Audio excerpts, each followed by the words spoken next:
हरिः ओम्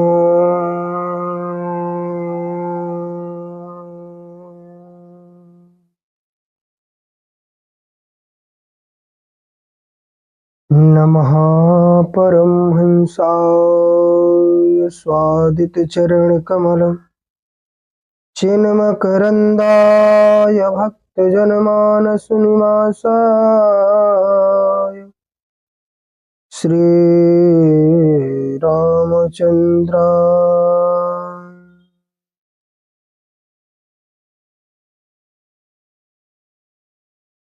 अहोवकीयं स्तनकालकूटं जिह्वासयापायदुयाभ्यसाधवी लेभे गतिं धात्रयुचितं ततोऽन्यं कं वा दयालुं शरणं व्रजेम कं वा दयालुं शरणं व्रजेम सच्चिदानन्दरूपाय विश्वोत्पत्त्यादिहेतवे तापत्रय विनाशाय श्रीकृष्णाय वयं नमः। इह चेदस्कदवोढुं प्राक् शरीरस्य विस्रसः तथा सर्गेषु लोकेषु शरीरत्वाय कल्पते।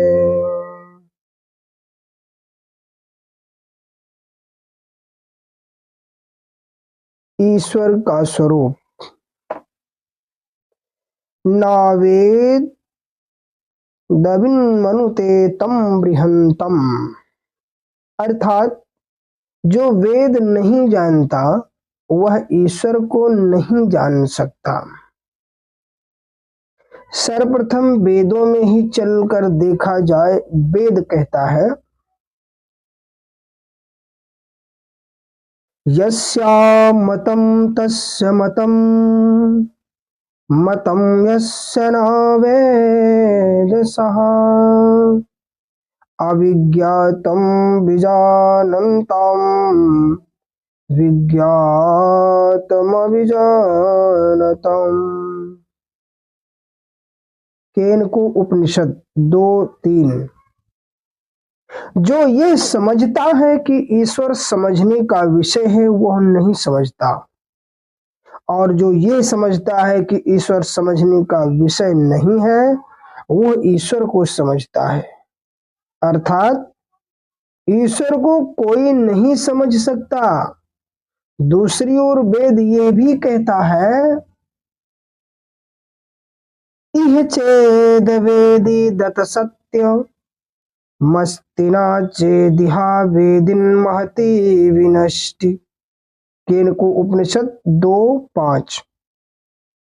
यदि इसी मानव देह में ईश्वर को जान लिया तब तो ठीक है, अन्यथा बहुत हानि हो जाएगी, क्योंकि वह मानव देह देवताओं को भी अप्राप्य है, उन्हें भी सुगमता से नहीं मिलता। वेदों ने ईश्वर के ना जान सकने के कई कारण बताए हैं। एक कारण तो ये है कि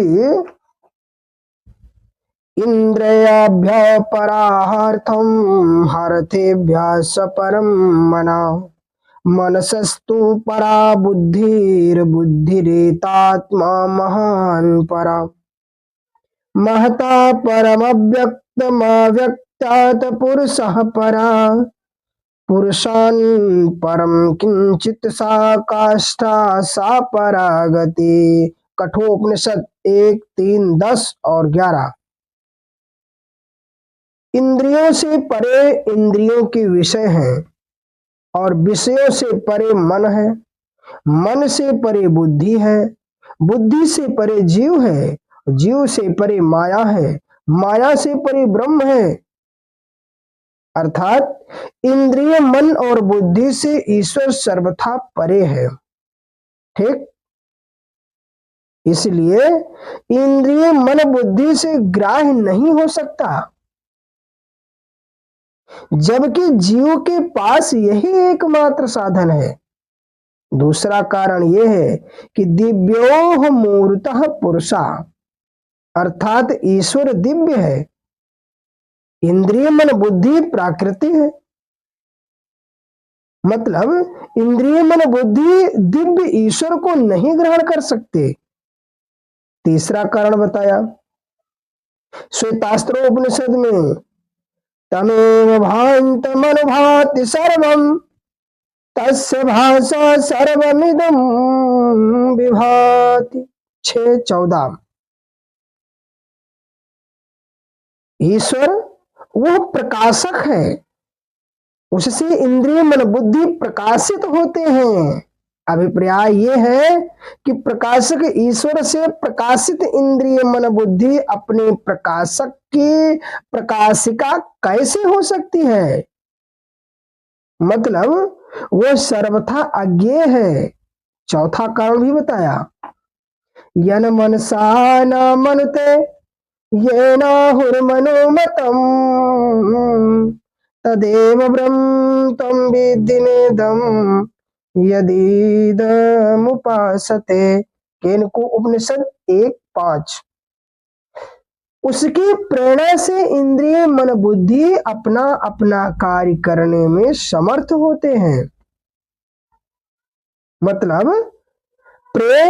इंद्रिय मन बुद्धि प्रेरक ईश्वर को ग्रहण करने में असमर्थ हैं। इसके अतिरिक्त ईश्वर दो विरोधी धर्मों का अधिष्ठान है। कैसे? अड़ोरड़ीयान महतो महीयान आत्मा गुहायं निहतोस्य जंतो तम क्रन्तुमं पश्यत शोको धातुः प्रसादान् महिमानमीशम्। श्वेतास्त्र उपनिषद 3:20। जितनी छोटी कल्पना परमाणु आदि की कर सकते हैं, ईश्वर उससे भी छोटा है। एवं आप जितनी बड़ी कल्पना आकाश आदि की कर सकते हो, ईश्वर उससे भी बड़ा है। छोटे से छोटा होना इसलिए अनिवार्य है क्योंकि उससे छोटी सी छोटी वस्तु में भी व्याप्त होना है, और बड़े से बड़ा होना इसलिए आवश्यक है कि सबको अपने भीतर स्थिर रखना है एवं प्रलय द्वारा अपने में भी प्रविष्ट कराना है। यदि इतना ही होता कि वह छोटा होता तो समझ में आता, यदि बड़ा होता तो समझ में आता। संभवतः दोनों स्थितियां भी समझ में आ जाती हैं, किंतु वेद कहता है कि नेत नेते स्थूल मनुरुह, अर्थात ना वह छोटा है और ना ही बड़ा है, तब फिर उसे कैसे समझा जाए? पांचवा कारण बताया, अनयस्य धर्माद् अनयत्राय धर्माद् अनयत्रास्मात् कृताकृतात् अनयत्र भूतास्य भव्यस्य यत् यपस्यसि तद्वदः। कठोपनिषद 1:2-14। अर्थात ईश्वर धर्म से परे है, अधर्म से परे है, कार्य से परे है एवं कारण से भी परे है।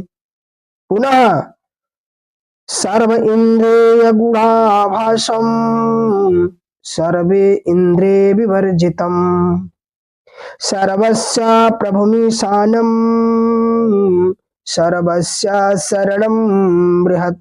श्वेतास्त्र उपनिषद 3:17। ईश्वर समस्त इंद्रियों आदि से रहित है, किंतु समस्त इंद्रिय आदि को के विषय को ग्रहण करता है, यहाँ तक कि अपारिपादो जवनो गृहीता पश्यत यचक्षुषश्रोत्य करणाम सावेत्ति वेद्यं न चयासयास्ति वेत्ता तमाहुग्रयं पुरुषं महंतम। श्वेतास्त्रो उपनिषद 3:19।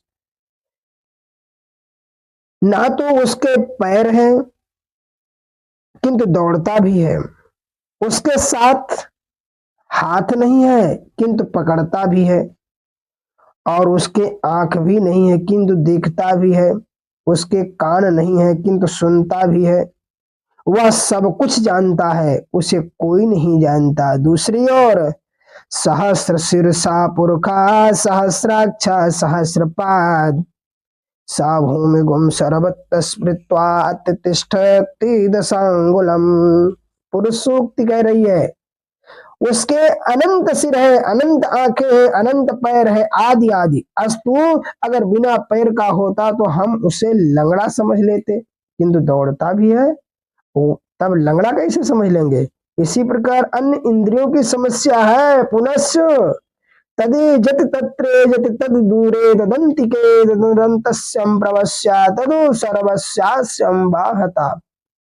ईशा उपनिषद। वो चलता है, वह नहीं चलता है, वह दूर से भी दूर है एवं वह समीप से भी समीप है, वह सबके भीतर है एवं सबके बाहर है। अजायमानो बहुधा विजायते तस्य यौनम परिपश्यन्त धीरा। यजुर्वेद कह रहा है अजन्मा भी है एवं अनंतानंद जन्म भी धारण करता है।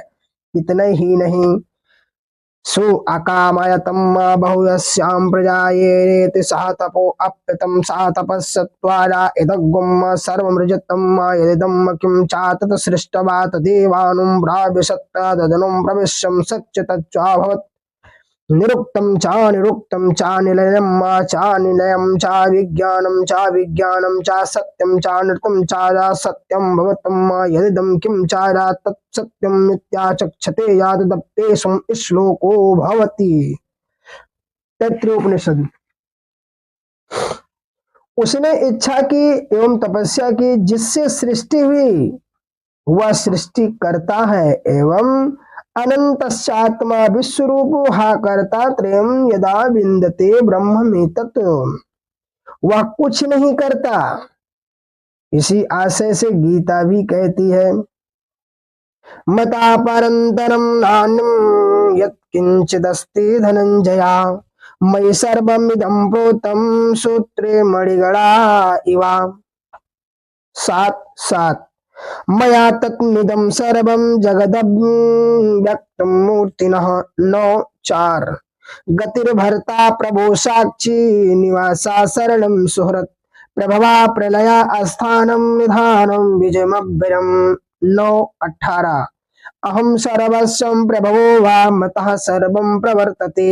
10:8 परम ब्रह्म परम धाम पवित्रम परमं भवान पुरुषं शाश्वतं दिव्यम आदिदेवो मजं विभुम। 10:12 अथवा अथवा बहुनैतेनं किं ज्ञातेनं तवार्जुनं विष्टभ्याहमिदं कृष्णं एकासेनं स्थितो जगत्। 10:42 और इसी प्रकार भी व्यास जी महाराज कहते हैं कि द्रव्यम कर्म चा कालस्यं स्वभावो जीव एव चा वासुदेवात् परो ब्राह्मण चान्यो वरथोस्ति तत्त्वता।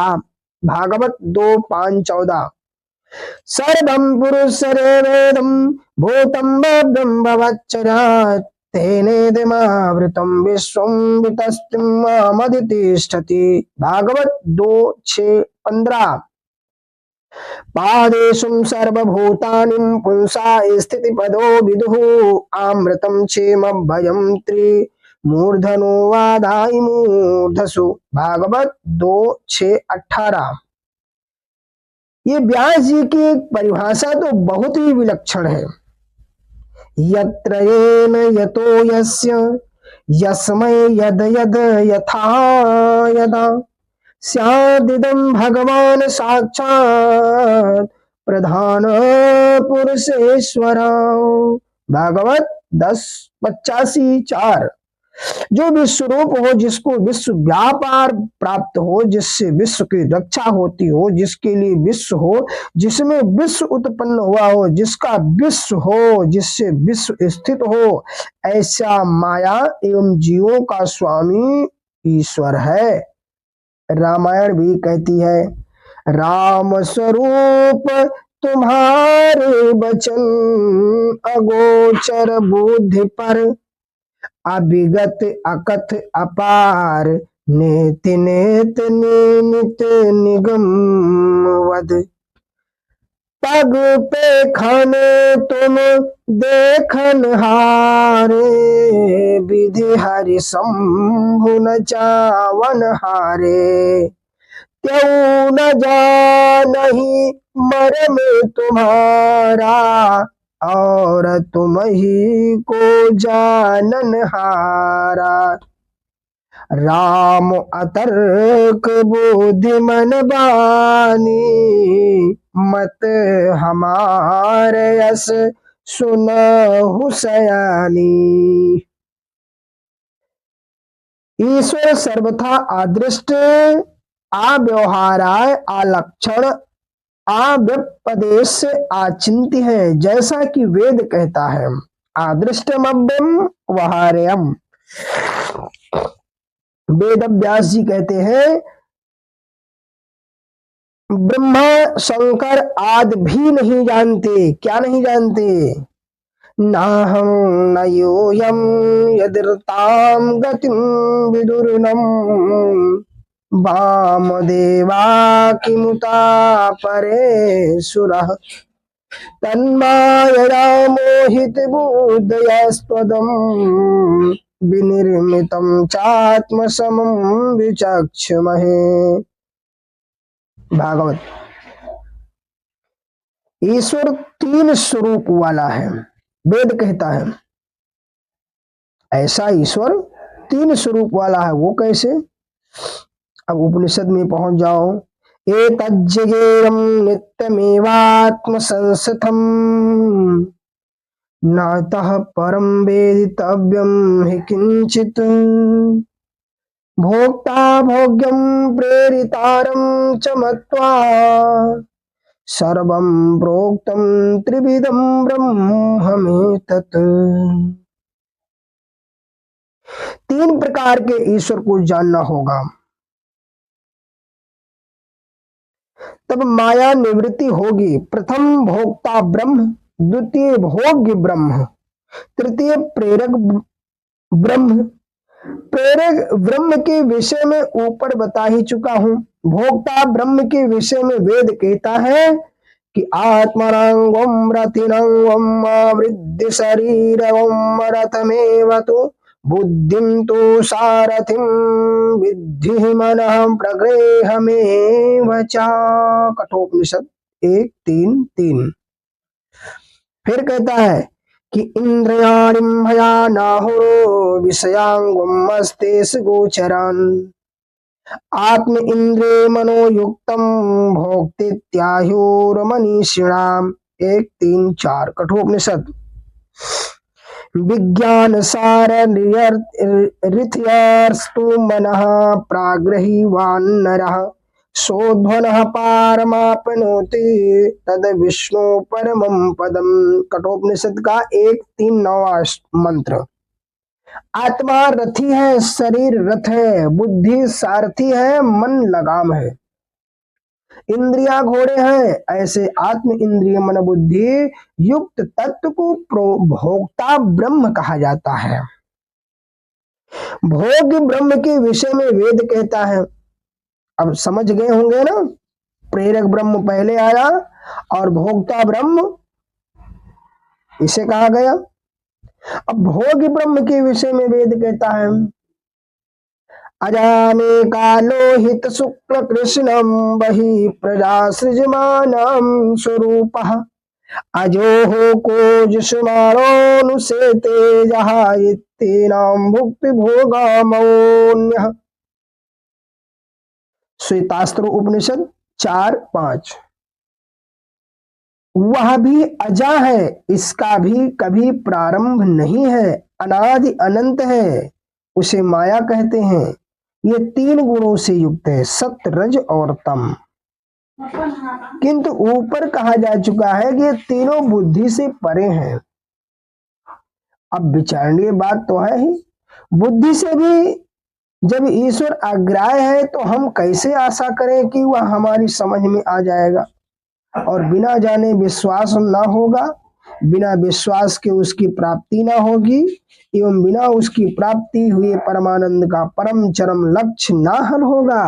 वेद कहता है तस्य योनिं परिपश्यन्ति धीराम वेदाहमेतं पुरुषं महान्ताम् आदित्यवर्णं तमसः परस्तात् तमेभिदत्वात् मृत्युमेति नान्या पन्था विदत्ते अयनाय जीवम्। श्वेतास्त्र उपनिषद। ईश्वर को जानने वाले भी हुए हैं, एक और ईश्वर को सर्वथा अज्ञेय, अदृष्ट आदि कहा जाता है, और दूसरी ओर दृष्टि एवं ज्ञेय कहा जाता है। यह समस्या कैसे हल हो, आइए इस पर विचार करेंगे। श्री राधे राधे गोविंद गोविंद राधे, श्री राधे राधे गोविंद गोविंद राधे गोपाल राधे गोविंद राधे राधे गोपाल राधे गोविंद राधे राधे गोपाल राधे गोपाल राधे राधे गोविंद राधे गोपाल राधे राधे गोविंद राधे राधे राधे गोविंद गोविंद राधे राधे राधे गोविंद गोविंद राधे गोविंद